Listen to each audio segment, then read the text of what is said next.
it amazes me like just the different directions you can go because I mean you have such a vast like mix of like layers and stuff like that, and it just to me it's very complex because like I'm still learning about it, so I don't know too much about it, and it just to me that's just a sign of like really hard work and just like like really kind of focus and really involved in it. It wasn't just something done like let's say overnight. Not to say that some songs haven't been done that way, but yeah, we've done a few. but just mean it just I guess like I said for me it just again it gives me a deeper appreciation for it. And we're gonna get to a song here in just one moment, but there are so many different things I noticed about this album, and like one was some more layering, and again like you said the different vocal range, but you guys just kind of made it flow well, and some of the extra we'll call it like beats and like I guess kind of I don't know not necessarily if it's loops or stuff I hadn't heard before and in the first album, and it just seemed to kind of really connect and flow like one after the other, and even the ones that kind of seemed like a bit kind of well no pun intended, but a bit scattered. Oh yeah. So but it still made it sound really cool.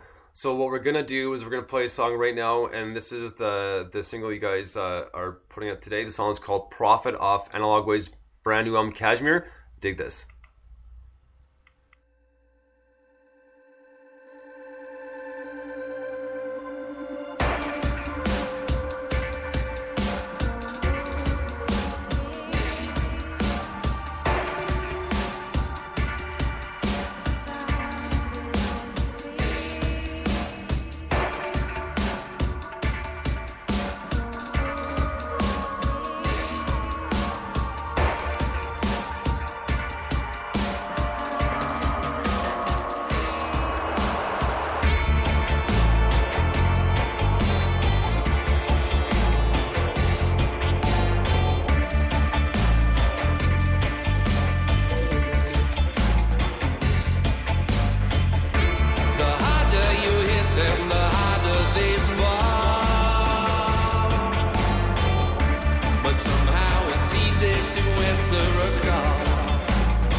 It's just something they don't believe in, just not a love.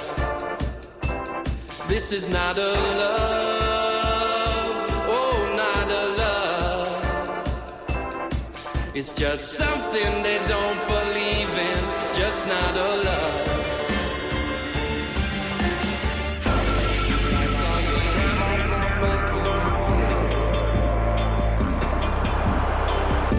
You've lost all your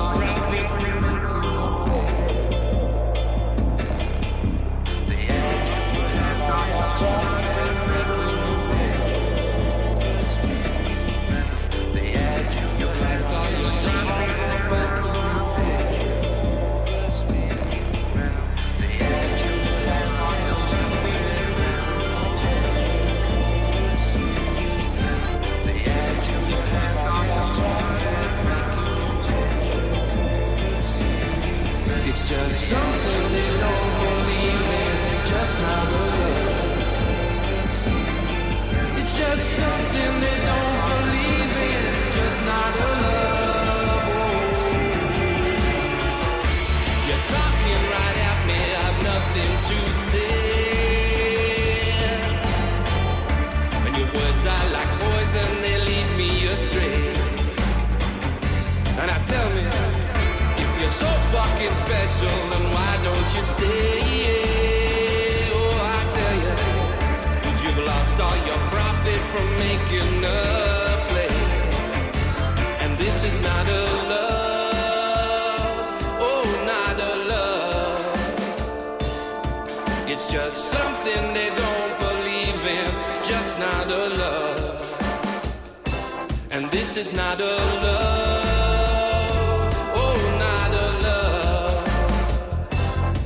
It's just something they don't believe.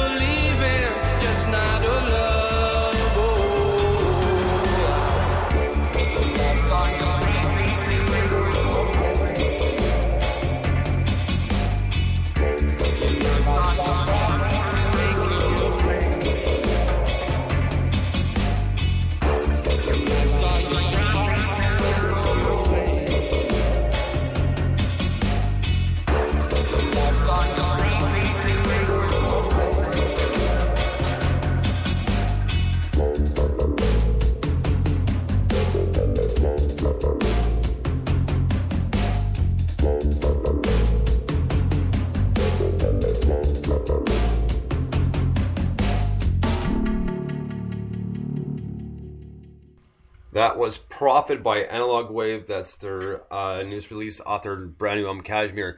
Now, guys, I didn't think it were possible to make reggae kind of sound a bit more deep and haunting, but you managed it, and man, does it ever sound cool. Yeah, dub electro. I think it's been classed as dub electro. We're invented a genre. Either way, man, it sounds good. But this one in particular, lyric wise, from just again, this is just my point of my point of view, my opinion. Now, was it like essentially like a mix of pretty much not really like a love song, but a mix of kind of like half of like having a bad experience with someone as well as a mix in is like with like a bit of a religion tied into it as well? To be basically honest with you, it's about the big corporations, the likes of Facebook and Google, etc., etc.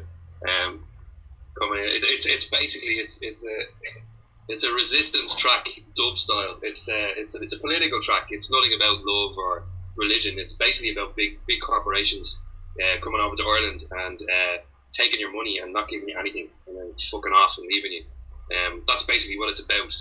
When I was writing it, I purposely wrote it about that. I was sick of hearing about Facebook and sick of hearing about Google and in the middle of a recession. So, you know, they seem to be the only guys with the money, you know. No, you're absolutely right. And I stand corrected, but it's cool. It's still cool. I like hearing where I'm wrong, and just like you said again. Well, you can interpret it any way you want to. That's absolutely. Good thing about listening to lyrics as well. It's good to have a conversation about the lyrics on these tracks, because a lot of people have been getting confused with them. Even people that have been writing reviews about them and stuff. That's basically what it's about. There's a lot of anger over here, so sort of, as I spoke to you before about the debut album, a lot of that was to do with recession and depression, etc., etc. It's just carried on into this album. They're talking about the green shoots are showing, but we're not seeing any of it. That's basically what it is. It's a political track, dub reggae style, basically. The line as well in the breakdown, where if you listen closely, he's saying, add halfpence to their pound. There's actually a twist on a line from a W.B. Yeats poem that we would have learnt in school, from a poem called September 1913, where he's saying add the pence, or add your halfpence to the pence. So in our line he says add your halfpence to their pound, bend you over, spin you round. Oh well, take your money off and screw you. Well, I'll have to listen to that closely again. And yes, I do remember you talking about the recession and that sort of thing going on in Ireland. And the one note I want to make of that is, I was just about to say before you brought that up, is like your last album, since you told me about that, the more I listened closely, the more I kind of got the idea of it a little bit more, because I kind of read up on it about a bit. And the one guy who made a comment about the album, and the first album that is, like, nailed right in the head, was Grim, when he said that you guys kind of pretty much collected all the crap that was going on in Ireland and kind of put it all in that one album, and that you just did such a good job with it. Yeah, Grim's a good guy. Yeah. That's basically it. You know, it takes a recession for good music to come out. I think it's always the way. Everything is secular, you know. There's a lot of good stuff coming out of Ireland at the minute, and it's all built up aggression from what's gone on for 8 years, you know. It's good for the music scene. It's good for the music scene. Well, and it gives people a different stance on things. I mean, the ones they understand a little bit more, then they can kind of see that whole thing from a different point of view. Yeah. You know, I don't think we're finished writing about it. I think we next time. But it's you know, it's a hot topic over here, so it's good to be able to tap into it, you know. Absolutely. You know what? And we got just gonna take a quick question here from Nessie, and she wants to know how what was the idea to put the song. I hope I'm reading this right. I'm not sure. It's Dear Reed. Derek. Derek. Okay, yeah. I apologize for mispronunciation. All right. Yeah. Hello, Nessie. You can speak Irish probably as well as we can. Yeah. But she wanted to know if you could give her some insight in the lyrical content of the song and how you guys came to put it on the album. It's End in Irish. The song is called End. It was originally written for it was a track that just wasn't going to make Casimir, and Andy had the idea to put it out in Oscailga in the Irish language, and we got a friend of a friend of Andy's at the time, but a friend of ours now, to translate it for us. So the lyrics I had were translated for in Irish. Now it doesn't exactly match the lyric for lyric. We had to switch a few words around and stuff, but basically it's called End. It's the title will give it all away. It's about the end. It's about the end of relationships, the end of everything, really. So it was an idea from Andy. It was because nobody has done an Irish language track, electronic Irish language track, I don't think, over here at all. So we wanted to be the first to do that, and we haven't really we haven't really promoted it an awful lot. We wanted people to, listen to it and let us know what they think about it. And we haven't mentioned it at all on press or to bloggers or reviewers or anything. We just let people listen to it and see what they think. So far it's a good response. Everybody wants to know what it means. What does the word mean? What's it about?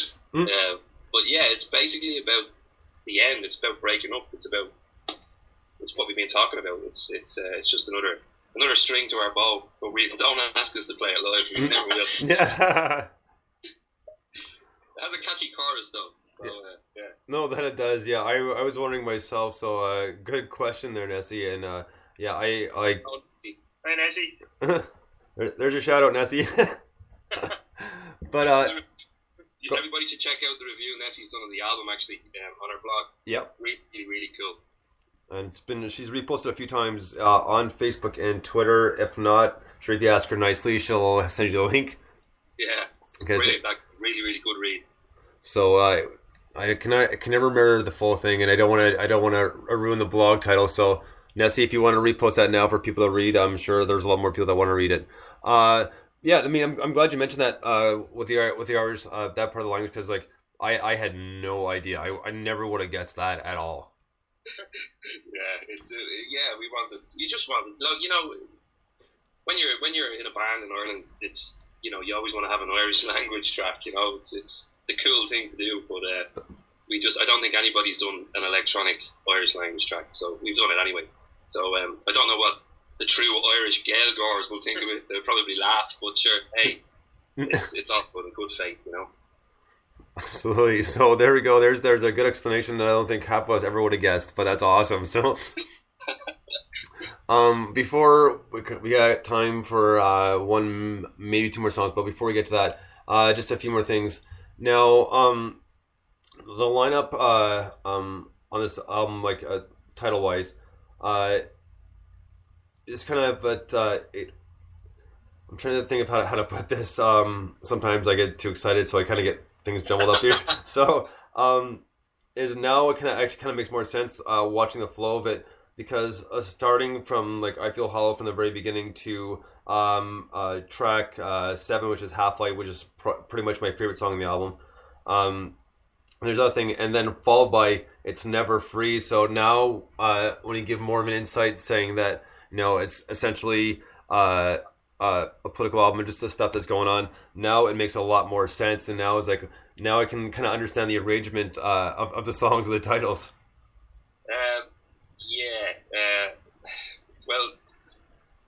It's Never Free is a love song, so it's basically a love song. Love isn't free, but I think after the intensity of Half Light, it's good to have a more mellow sort of track, because Half Light's very